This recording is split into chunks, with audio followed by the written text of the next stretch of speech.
Syria বিষয়ে রুশ মার্কিন দ্বন্দ্ব চরমে, নিরাপত্তা পরিষদের নিন্দা প্রস্তাবে আবারও ভেটো মস্কোর। সম্পর্ক সবচেয়ে খারাপ পর্যায়ে রয়েছে মন্তব্য ট্রাম্পের।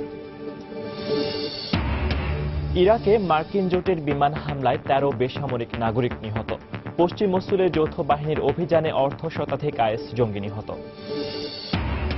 এবং লন্ডনে বাঙালি পাড়ায় মায়ের সামনে বন্ধুদের হাতে প্রাণ গেল বাংলাদেশি বংশোদ্ভূত তরুণের। শোকে স্তব্ধ পরিবার, বিচার দাবিতে সোচ্চার বাঙালি কমিউনিটি।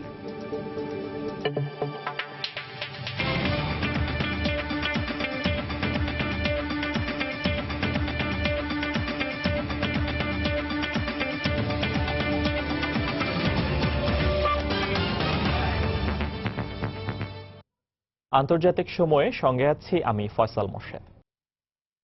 সিরিয়ায় বেসামরিক নাগরিকের উপর রাসায়নিক হামলার ঘটনায় জাতিসংঘ নিরাপত্তা পরিষদের নিন্দা প্রস্তাবে ভেটো দিয়েছে রাশিয়া।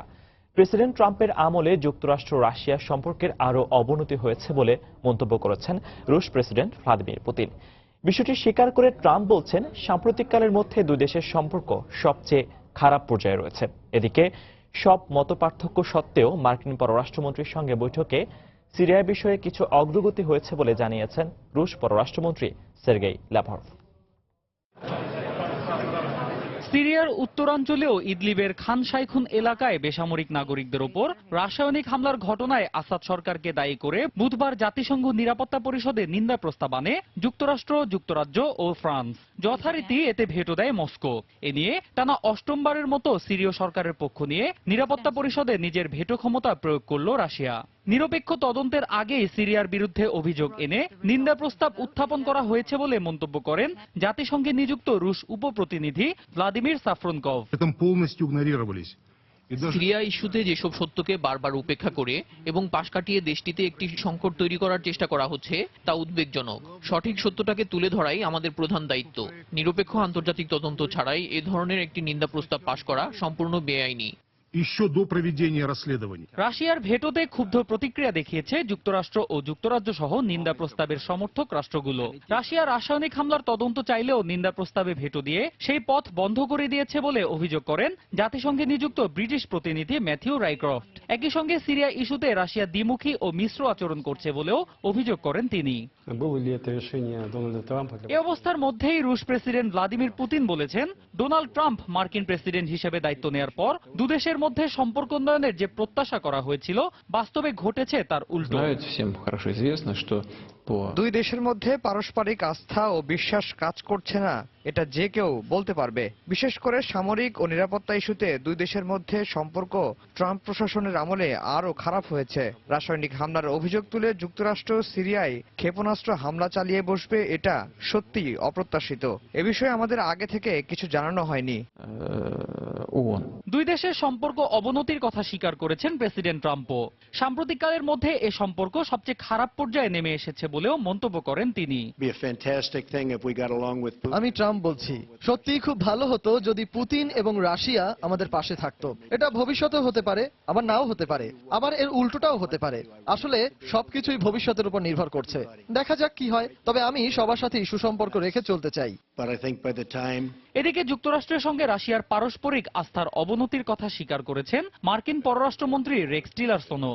বুধবার মস্কোয় রুশ পররাষ্ট্রমন্ত্রী সের্গেই ল্যাভরভের সঙ্গে দ্বিপক্ষীয় বৈঠক শেষে এক যৌথ সংবাদ সম্মেলনে তিনি বলেন, সিরিয়া ইস্যুতে এখনো দুই দেশের মধ্যে স্পষ্ট কিছু মতপার্থক্য রয়েছে। তবে দুই পররাষ্ট্রমন্ত্রীর বৈঠকে সিরিয়া বিষয়ে কিছু অগ্রগতি হয়েছে বলে দাবি করেন রুশ পররাষ্ট্রমন্ত্রী। অন্যয় কর্মকার, সময় সংবাদ। এদিকে সিরিয়ার ইদলিবে সাম্প্রতিক সারিন গ্যাস হামলার আগে এর প্রস্তুতি নিয়ে দেশটির সেনাবাহিনী ও রাসায়নিক বিশেষজ্ঞদের মধ্যে যোগাযোগের তথ্য প্রমাণ পাওয়ার দাবি করেছে মার্কিন সামরিক বাহিনী ও গোয়েন্দা সংস্থা। শীর্ষ এক মার্কিন কর্মকর্তার বরাতে বুধবার এ খবর জানায় CNN। এতে বলা হয়, হামলার কয়েক ঘন্টা আগে সিরীয় সেনাবাহিনী ও রাসায়নিক বিশেষজ্ঞরা এর প্রস্তুতি নিয়ে নিজেদের মধ্যে যোগাযোগের চেষ্টা করলে তা প্রতিরোধ করে মার্কিন গোয়েন্দারা। এমনকি হামলার পর এর ক্ষয়ক্ষতি এবং তাৎক্ষণিক পরিস্থিতি নিয়ে সিরীয় সেনাবাহিনী এবং সরকারের মধ্যে যোগাযোগের আলামতও পাওয়া গেছে বলে জানানো হয়। মার্কিন ওই কর্মকর্তা আরও দাবি করেন, দুপক্ষের মধ্যে এই কথোপকথন ও যোগাযোগের চেষ্টায় প্রমাণ করে হামলার জন্য প্রেসিডেন্ট আসাদই দায়ী এবং তিনি সারিন গ্যাস হামলার নির্দেশ দিয়েছিলেন।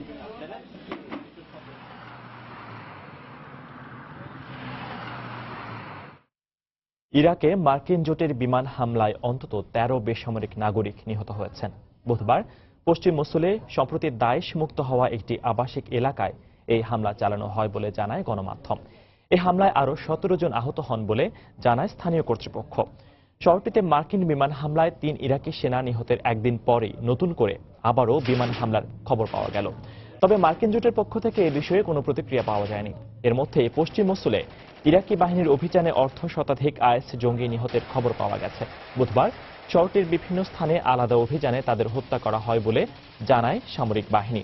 এক বিবৃতিতে বলা হয়, আল আরব এলাকায় সন্ত্রাস বিরোধী ইউনিটের অভিযানে 17 জন, আল তানাক এলাকায় যৌথ বাহিনীর অভিযানে 20 জন ও হাদার এলাকায় বিমান হামলায় 15 জঙ্গি নিহত হয়। এসব অঞ্চলে আইএস বিরোধী লড়াইয়ে নিজেদের অগ্রগতির দাবি করে ইরাকি বাহিনী।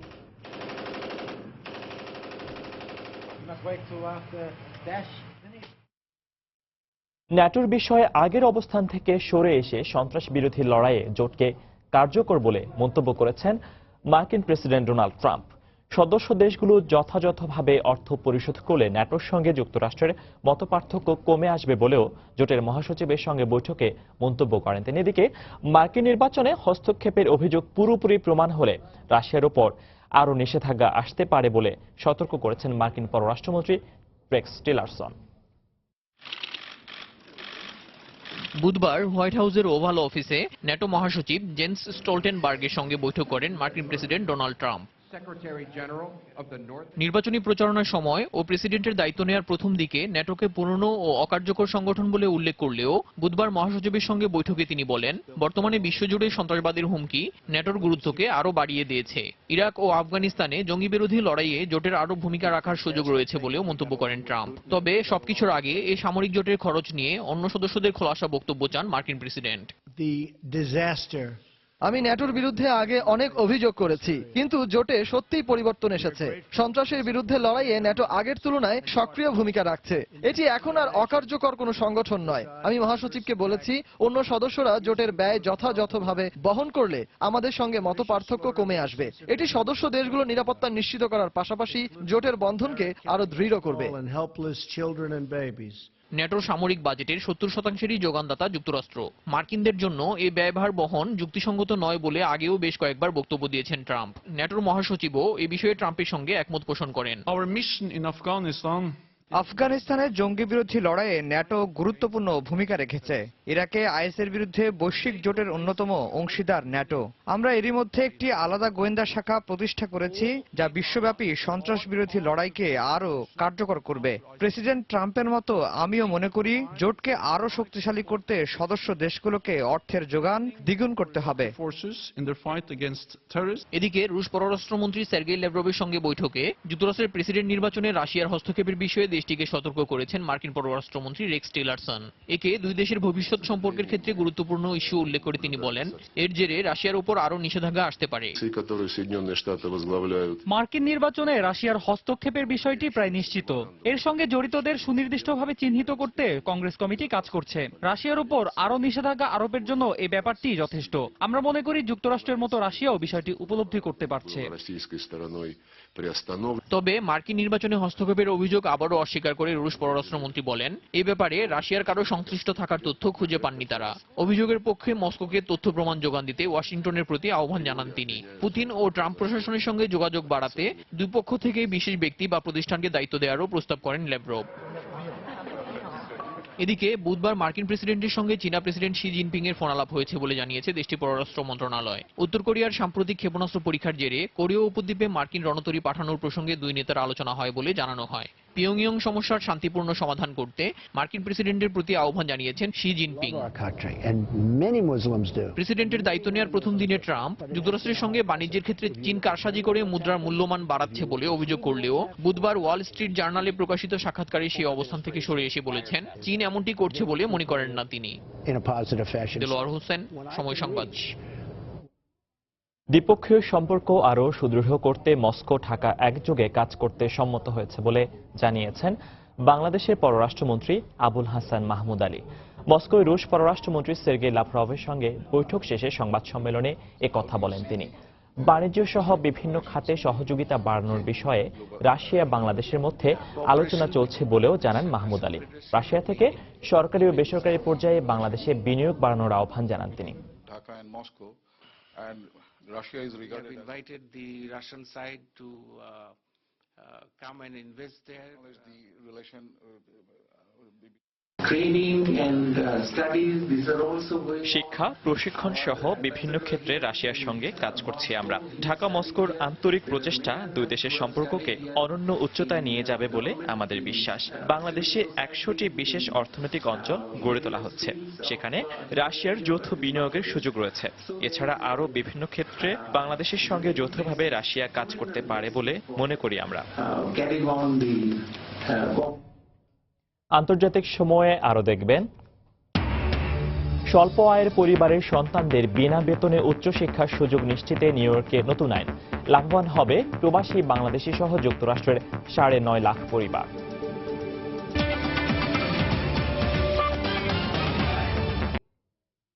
লন্ডনের বাঙালি পাড়ায় মায়ের সামনে বন্ধুদের ছুরিকাঘাতে প্রাণ গেল বাংলাদেশি বংশোদ্ভূত ব্রিটিশ তরুণ সৈয়দ জামানুর ইসলামের।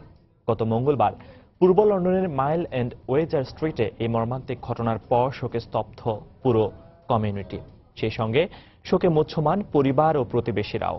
এ ঘটনায় জড়িত সন্দেহে এখনো পর্যন্ত একজনকে গ্রেফতার করেছে পুলিশ। লন্ডন প্রতিনিধি শোয়েব কবিরের পাঠানো তথ্য ও ছবি নিয়ে ডেস্ক রিপোর্ট। গত মঙ্গলবার কয়েকজন বন্ধুর ডাকে ঘর থেকে বের হতে চাইলে জামানুরকে বের হতে নিষেধ করেন তার মা, কিন্তু মায়ের নিষেধ অমান্য করে ঘর থেকে বের হতেই ছুরি নিয়ে জামানুরের ওপর ঝাঁপিয়ে পড়ে হামলাকারীরা। এ দৃশ্য দেখে ওই তরুণের মা চিৎকার করতে থাকলে পালিয়ে যায় হামলাকারীরা। ততক্ষণে মায়ের চোখের সামনে মৃত্যুর কোলে ঢলে পড়ে জামানুর। ভয়াবহ এ ঘটনার বর্ণনা দেন প্রত্যক্ষদর্শীরা। ও সামনে আইসি আবার পরে দেখছি একটা গাড়ি খুব স্পিড দিয়ে গেছে গিয়া, তখন তার মা ও যে ছেলে মারা গেছে তার মা লইয়া কুরোল লইয়া খান্দিরা খালি বাঁচাও বাঁচাও, কেউ নাই হেল্প করা। জামানুরের বাবা জানান, হাতাহাতির এক পর্যায়ে জামানুরকে ছুরিকাঘাত করে তার বন্ধুরা, এমনকি পুলিশ এবং অ্যাম্বুলেন্স এসেও বাঁচাতে পারেননি তাকে। ও 2-3 গুলো লোকে মারি গেছে, তার 2-3 গুলো বলে মারি লিছে, হেও মারছে বাদে বলে দেখছে তার লগে পারেন না, বাদেও একফা বলে গাড়ির ভিতরে আছিল আর ফুরু লইয়া ছোট একটু সাইজে ছোট তার থেকে ও চাকু লইয়া আয়া তারে চাকু গা দিলেছে ও থলফেটর। দিনে দুপুরে বাঙালি কমিউনিটিতে এ ধরনের হত্যাকাণ্ডের ঘটনা ভাবিয়ে তুলেছে টাওয়ার হ্যামলেটস কর্তৃপক্ষকেও। এ ধরনের অপরাধ নিয়ন্ত্রণে পুলিশের সঙ্গে যৌথভাবে কাজ করার কথাও জানান Tower Hamlets mayor John Biggs. It is a very real issue, young men carrying knives in Tower Hamlets. এটা সত্যি উদ্বেগজনক যে তরুণরা টাওয়ার হ্যামলেটস এলাকায় ছুরি নিয়ে চলাফেরা করছে এবং মানুষের উপর হামলা চালাচ্ছে। এ ধরনের অপরাধের বিষয়ে আমরা অবগত এবং পুলিশের সহযোগিতায় বিষয়টি গুরুত্ব সহকারে আমরা নিয়ন্ত্রণের চেষ্টা করছি। Violent crime, particularly involving gangs, particularly involving knives. এদিকে হত্যাকারীরাও বাংলাদেশি বংশোদ্ভূত হওয়ায় এ ঘটনায় আতঙ্কিত হয়ে পড়েছেন বাংলাদেশি অধ্যুষিত টাওয়ার হ্যামলেটসবাসী। সময় সংবাদ, লন্ডন। নিউ ইয়র্কে স্বল্প আয়ের পরিবারের সন্তানদের বিনা বেতনে উচ্চশিক্ষা নিশ্চিত করতে একটি বিলে সই করেছেন রাজ্যের গভর্নর অ্যান্ড্রু কুমো এবং senator Hillary Clinton. New York সিটির কুইন্সে বুধবার এক্সেলসিওর স্কলারশিপ নামের বিলটিতে সই করেন তারা। এর মাধ্যমে যে পরিবারের বার্ষিক আয় $1,25,000 মার্কিন ডলারের নিচে, সেই পরিবারের সন্তানদের অবৈতনিক উচ্চশিক্ষা নিশ্চিত করা হবে। চলতি বছরের সেপ্টেম্বর থেকে আইনটি কার্যকর হবে। যুক্তরাষ্ট্র প্রতিনিধি শিহাবুদ্দিন কিসলুর তথ্য ও ছবি নিয়ে ডেস্ক রিপোর্ট। লাগোর্ডিয়া কলেজে দরিদ্র মধ্যবিত্ত পরিবারের সন্তানদের বিনা বেতনে লেখাপড়ার সুযোগ নিশ্চিতে আইন প্রণয়নের অঙ্গীকারের মাত্র 3 মাসের মধ্যেই তা বাস্তবে রূপ দিলেন নিউ ইয়র্কের গভর্নর অ্যান্ড্রু কুমো। বুধবার সিনেটর, কংগ্রেসম্যান, নির্বাচিত জনপ্রতিনিধিদের উপস্থিতিতে এই আইনের স্বাক্ষর করেন হিলারি ক্লিন্টন। নিউ ইয়র্ক রাজ্যে এই প্রথম কলেজ ও বিশ্ববিদ্যালয়ে বিনা বেতনে লেখাপড়া করার সুযোগ পেল শিক্ষার্থীরা। প্রবাসী বাংলাদেশী সহ বছরে $1,25,000 কম উপার্জনকারী প্রায় 9,40,000 পরিবার সরাসরি লাভবান হবেন। তবে আইনের শর্ত অনুযায়ী শিক্ষার্থীদের লেখাপড়া শেষ করে একটি নির্দিষ্ট সময় পর্যন্ত নিউ ইয়র্কেই কাজ করতে হবে। আমরা সবাই ভবিষ্যতে বিশ্বাস করি। এই সুযোগের ফলে কঠোর পরিশ্রম আর মেধা দিয়ে শিক্ষার্থীরা বর্তমানকে বদলে সুন্দর ভবিষ্যৎ গড়ে তুলতে পারবে বলে আমার ধারণা। অর্থাভাবে গরিব মধ্যবিত্ত শিক্ষার্থীদের স্বপ্ন ভেঙে যাবে, এটা কিছুতেই মেনে নিতে পারি না আমরা। শিক্ষার্থীদের বিনামূল্যে পড়ার এই সুযোগ মানুষে মানুষে মেলবন্ধন তৈরি হবে বলে মনে করেন হিলারি। যুক্তরাষ্ট্রের মূল্যবোধ দেয়াল নয়, মেলবন্ধন তৈরি করা। একমাত্র শিক্ষাই পারে সেই মেলবন্ধনের মাধ্যমে যুক্তরাষ্ট্রকে অনন্য করে তুলতে। অনেক মেধাবী শিক্ষার্থীরা ও তাদের পরিবার এর ফলে লাভবান হবে। প্রবাসী বাংলাদেশি শিক্ষার্থী সহ স্বল্প আয়ের পরিবারের শিক্ষার্থীদের জন্য এটা অনেক বড় একটি সুযোগ বলে জানান লাগোর্ডিয়া কলেজ কর্তৃপক্ষ। এটা সত্যি অনেক ভালো একটা খবর। এর ফলে অনেক স্বল্প আয়ের পরিবারের শিক্ষার্থীরা বিনা বেতনে অধ্যয়নের সুযোগ পাবে। আমরা বাংলাদেশি শিক্ষার্থীদের অনেক পছন্দ করি। এই আইনের ফলে তারা অনেক লাভবান হবেন। আমরা তাদের স্বাগত জানাই। এদিকে এ ধরনের সুযোগ পায় স্বস্তি বোধ করছে প্রবাসী বাঙালি শিক্ষার্থীরা। অর্থাভাবে শিক্ষা জীবন থেকে বন্ধ হয়ে যাবে অকালে ঝরে পড়া। বাঙালিদের আরো বেশি হেল্প করবে, কারণ হচ্ছে বেশিরভাগ বাঙালি আমরা মিডল ক্লাস এখানে, এবং যারা নিউলি ইমিগ্রেন্ট হয়ে আসছে তাদের জন্য আরো বেশি হেল্পফুল। আরো স্টুডেন্টস আছে তারা পয়সা লাগি যাইতে পারে না কলেজে, সো এটা আমরা লাগি সবার লাগি বালা। যেই ফ্যামিলি $125,000 or less বানায়, ওদের ছেলেমেয়েরা স্কুলে যেতে পারবে, কলেজে যেতে পারবে। এটা আমাদের সবার জন্য অনেক it's very big news, so I'm very happy. যে মানুষের ইনাফ টাকা নাই যে আমরা কলেজের জন্য পে করতে পারবো, এখন আমরা ফ্রি এর জন্য কলেজে যেতে পারছি। Community college, it is the best college for our country's people, our country's students. New ইয়র্কে প্রায় 80 লাখ কর্মসংস্থান খালি রয়েছে, যার 95% পূরণে কলেজ ডিগ্রিধারী শিক্ষার্থী প্রয়োজন। সময় সংবাদ, নিউ ইয়র্ক, যুক্তরাষ্ট্র। যুক্তরাষ্ট্রে কাগজপত্রহীন অপরাধী অভিবাসীদের বহিষ্কার অভিযান অব্যাহত থাকবে বলে জানিয়েছে দেশটির ইমিগ্রেশন অ্যান্ড কাস্টমস এনফোর্সমেন্ট বিভাগ। বুধবার প্রকাশিত এক বিবৃতিতে তারা জানান, 2016 অর্থ বছরে 18 থেকে 56 বছর বয়সী মোট 2,40,255 জনকে বহিষ্কার করা হয়েছে। এর মধ্যে 92% অভিবাসীর বিরুদ্ধে অতীত অপরাধের রেকর্ড রয়েছে বলে জানানো হয়। অন্য একটি তথ্যে জানা যায়, চলতি বছরের 3 এপ্রিল থেকে 6 এপ্রিল পর্যন্ত 3 দিনে নিউ ইয়র্ক সহ 5টি অঙ্গরাজ্য থেকে 10টি দেশের 367 জনকে বহিষ্কার করা হয়েছে। ছোটখাটো অপরাধ ছাড়াও অবৈধ পথে যুক্তরাষ্ট্রে প্রবেশ ও পুনঃপ্রবেশের অপরাধে তাদের আটক ও বহিষ্কার করা হয়। প্রেসিডেন্ট ডোনাল্ড ট্রাম্পের নির্বাহী আদেশের আওতায় টার্গেট অপারেশনের মাধ্যমে অভিযান চলছে বলে জানানো হয়। যুক্তরাষ্ট্রের উইসকনসিন অঙ্গরাজ্যে হিজাব পরায় লাঞ্ছিত হয়েছেন এক মুসলিম নারী। মিলওয়াকি শহরে মসজিদে নামাজে যাবার সময় ওই নারীর হিজাব খুলে নেয় এক দুর্বৃত্ত। পাশাপাশি আপত্তিকর ভাষায় কথা বলে এক পর্যায়ে ছুরিকাঘাত করে রাস্তায় ছুঁড়ে ফেলে দেয় তাকে। সেখান থেকে উদ্ধার করে তাকে স্থানীয় একটি হাসপাতালে ভর্তি করা হয়, তবে তার পরিচয় গোপন রাখা হয়েছে। এ ঘটনায় এখনো পর্যন্ত কাউকে আটক করা হয়নি। পুলিশ ঘটনার তদন্ত চালাচ্ছে। হামলাটি কোনো ডাকাতি নয়, এটি বিদ্বেষমূলক ঘটনা বলে ধারণা করছে পুলিশ। যুক্তরাষ্ট্রের প্রথম নারী মুসলিম বিচারক শিলা আব্দুস সালামের মৃতদেহ উদ্ধার করেছে পুলিশ। নিউ ইয়র্কের একটি নদী থেকে বুধবার তার লাশ উদ্ধার করা হয়। মৃত্যুর একদিন আগে থেকে 65 বছর বয়সী শিলা নিখোঁজ ছিলেন বলে জানান তার পরিবার।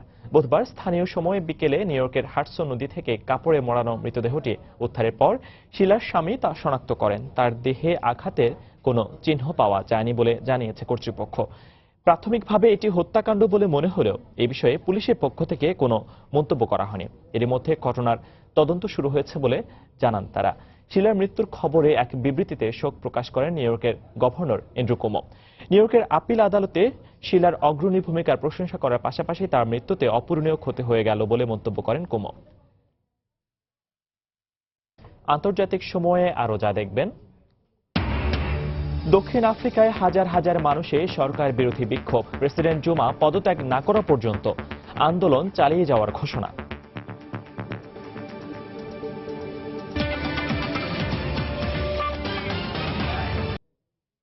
আফগানিস্তানে প্রতিরক্ষা মন্ত্রণালয়ের কাছে আত্মঘাতী বোমা হামলায় অন্তত 5 জন নিহত হয়েছেন। আহত হয়েছেন আরও প্রায় 10 জন। হামলার দায় স্বীকার করেছে জঙ্গি সংগঠন আইএস। দেশটির স্বরাষ্ট্র মন্ত্রণালয় এক বিবৃতিতে জানায়, বুধবার রাজধানী কাবুলের প্রতিরক্ষা দপ্তরের কাছে পুলিশি চেকপোস্টে আত্মঘাতী বোমা হামলা চালানো হয়। এতে ঘটনাস্থলে নিরাপত্তা বাহিনীর 2 সদস্য সহ অন্তত 5 জন নিহত হন। হামলার পরপরই ওই এলাকা ও এর আশেপাশে নিরাপত্তা ব্যবস্থা জোরদার করা হয়।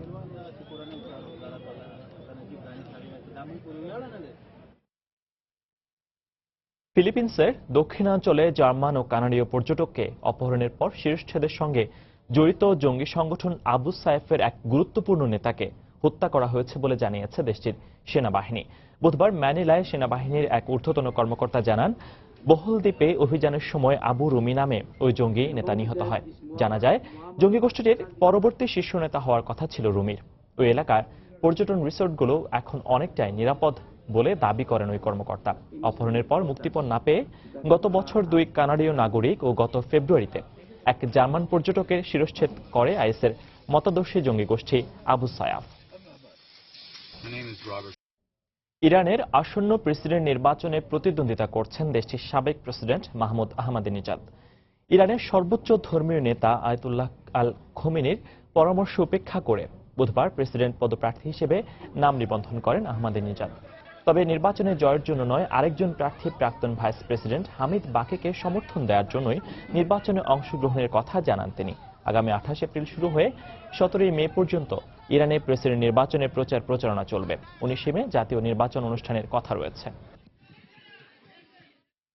ভারতে 8টি রাজ্যের উপনির্বাচনে 10টি আসনের মধ্যে 4টিতে জয় পেয়েছে কেন্দ্রের ক্ষমতাসীন দল বিজেপি। এছাড়া আরও 2টি আসনে দলটি এগিয়ে রয়েছে বলে জানিয়েছে গণমাধ্যম। এই নির্বাচনে কর্ণাটকের 2টি আসনে কংগ্রেস জয় পেয়েছে। দিল্লির রাজৌরি গার্ডেনে আসনে বিগত নির্বাচনে আম আদমি পার্টি জয় পেলেও এবারের নির্বাচনে তারা হেরে গেছে। এ নিয়ে দিল্লির বিধানসভায় ক্ষমতাসীন এএপি দলের নেমে এসেছে হতাশা। সাধারণ মানুষের মন জয়ে ব্যর্থ হওয়ার কারণে এএপির এই ভরাডুবি বলে মনে করছেন বিশেষজ্ঞরা। এদিকে জম্মু কাশ্মীরের শ্রীনগরের সহিংসতার কারণে গত 9 এপ্রিলে নির্বাচন স্থগিত হওয়ার কারণে আজ আবারও ভোট গ্রহণ হচ্ছে। শান্তিতে নোবেল জয়ী সর্বকনিষ্ঠ মালালা ইউসুফজাইকে কানাডার সাম্মানিক নাগরিকত্ব দেওয়ার আনুষ্ঠানিকতা সম্পন্ন হয়েছে। সমাজসেবা ও মানবাধিকারে অবদান রাখার জন্য তাকে এ পুরস্কার দেয় কানাডার সরকার। 2014 সালে তৎকালীন প্রধানমন্ত্রী স্টিফেন হার্পার মালালাকে নাগরিকত্ব দেবার ঘোষণা দেন। পূর্বসূরির ঘোষণা বাস্তবায়ন করতে বুধবার অটোয়ায় বর্তমান প্রেসিডেন্ট জাস্টিন ট্রুডো মালালাকে আনুষ্ঠানিকভাবে সাম্মানিক নাগরিকত্ব প্রদান করেন। জাস্টিন ট্রুডো মালালাকে কানাডার নতুন এবং সম্ভাব্য সাহসী নাগরিক হিসেবে আখ্যা দেন। নাগরিকত্ব গ্রহণের পর মালালা কানাডার রাজনীতিবিদদের প্রতি আহ্বান জানান, গোটা বিশ্বে নারী শিক্ষা ও শরণার্থীদের শিক্ষার জন্য তহবিল গঠনের জন্য কানাডার রাজনীতিবিদদের এগিয়ে আসার আহ্বান জানান তিনি। নারী শিক্ষা আন্দোলনের প্রতীক মালালা 2014 সালে শান্তিতে নোবেল পুরস্কার পান। মালালার আগে কানাডার সামরিক নাগরিকত্ব গ্রহণ করেছিলেন দালাই লামা, অং সান সুচি সহ আরো 5 জন। দক্ষিণ আফ্রিকার প্রেসিডেন্ট জ্যাকব জুমার পদত্যাগের দাবিতে বিক্ষোভ করেছে দেশটির হাজার হাজার মানুষ। বুধবার বিরোধী দলগুলোর জোটের আহ্বানে প্রিটোরিয়ায় এই বিক্ষোভ সমাবেশের আয়োজন করা হয়। গত সপ্তাহে একই দাবিতে দেশব্যাপী সরকার বিরোধী র্যালির কদিন যেতে না যেতেই আবারও বিক্ষোভে উত্তাল হয়ে উঠেছে দক্ষিণ আফ্রিকা। সম্প্রতি অর্থমন্ত্রী প্রাভিন গোর্থানকে অপসারণের পর দেশব্যাপী সরকারের বিরুদ্ধে ক্ষোভ ছড়িয়ে পড়ে। এর পরপরই প্রেসিডেন্ট জুমার বিরুদ্ধে দুর্নীতির অভিযোগ তুলে বিক্ষোভের ডাক দেয় বামপন্থী রাজনৈতিক দল ইএফএফ এর পাশাপাশি বিভিন্ন বিরোধী দলগুলো। এতে দেশের সর্বস্তরের সাধারণ মানুষও যোগ দিয়েছে বলে জানিয়েছেন বিরোধী দলীয় নেতাকর্মীরা। তারা দেশে বেকারত্বের হার বৃদ্ধি ও অর্থনৈতিক দুরবস্থার জন্য বর্তমান সরকারকে দায়ী করেন। প্রেসিডেন্ট জুমার পদত্যাগের আগ পর্যন্ত সরকার বিরোধী আন্দোলন অব্যাহত রাখার ঘোষণা দিয়েছেন বিরোধীরা।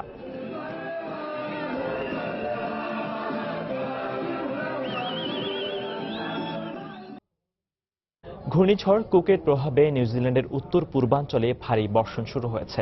স্থানীয় সময় সন্ধ্যার পর নর্থ আইল্যান্ড উপকূলে আঘাত হানে ঘূর্ণিঝড় কুক। সাইক্লোন ডেবি আঘাত হানার কদিন যেতে না যেতেই আবারও ঝড়ের কবলে পড়ল নিউজিল্যান্ডবাসী। ঘূর্ণিঝড়টি সাউথ আইল্যান্ডের দিকে যাওয়ার আগে বিভিন্ন স্থানে ভূমিধসের আশঙ্কা করা হচ্ছে। এরই মধ্যে বে অফ প্লান্টি এলাকায় ভূমিধসের খবর পাওয়া গেছে। এখনো পর্যন্ত কোনো হতাহতের খবর পাওয়া যায়নি। ক্ষয়ক্ষতি এড়াতে উপকূলীয় এলাকার বাসিন্দাদের নিরাপদ স্থানে সরিয়ে নেওয়া হয়েছে। সারা দুনিয়ায় প্রায় 200 কোটি মানুষ দূষিত পানি পান করছে বলে জানিয়েছে বিশ্ব স্বাস্থ্য সংস্থা WHO। আর এই কারণে বিশ্বে প্রতি বছর 5 লাখেরও বেশি মানুষের অকাল মৃত্যু হচ্ছে বলেও সতর্ক করেছে সংস্থাটি।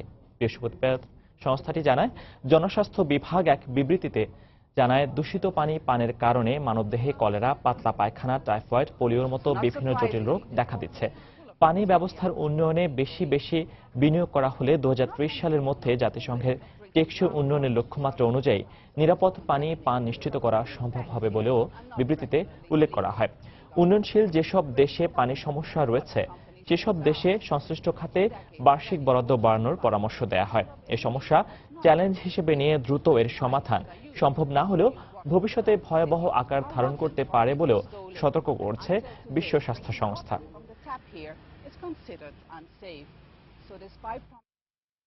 কলকাতায় শেষ হলো ভারত বাংলাদেশের শিল্পীদের যৌথ আয়োজনে পিস অ্যান্ড ইউনিটি নামে 4 দিনের ব্যতিক্রমী চিত্র প্রদর্শনী। কলকাতার হো চি মিন সরণির নন্দলাল বোস গ্যালারিতে বুধবার এই চিত্র প্রদর্শনী শেষ হয়।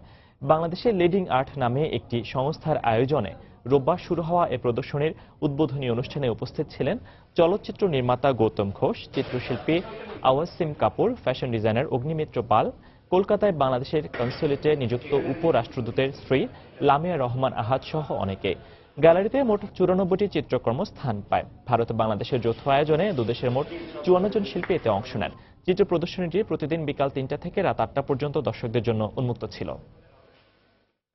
আন্তর্জাতিক সময়ের পর্যায়ে শীর্ষ সংবাদগুলো জানিয়ে দিচ্ছি আরেকবার। সিরিয়া বিষয়ে রুশ মার্কিন দ্বন্দ্ব চরমে, নিরাপত্তা পরিষদের নিন্দা প্রস্তাবে আবারও ভেটো মস্কোর। সম্পর্ক সবচেয়ে খারাপ পর্যায়ে রয়েছে মন্তব্য ট্রাম্পের। ইরাকে মার্কিন জোটের বিমান হামলায় 13 বেসামরিক নাগরিক নিহত। পশ্চিম মসুলে যৌথ বাহিনীর অভিযানে শতাধিক আইএস জঙ্গির মৃত্যু। এবং লন্ডনে বাঙালি পাড়ায় মায়ের সামনে বন্ধুদের হাতে প্রাণ গেল বাংলাদেশি বংশোদ্ভূত তরুণের। শোকে স্তব্ধ পরিবার, বিচার দাবিতে সোচ্চার বাঙালি কমিউনিটি। এই ছিল আন্তর্জাতিক সময়। যে কোনো খবর পেতে ভিজিট করুন সময়নিউজ.tv আর সঙ্গে থাকুন সময়ের।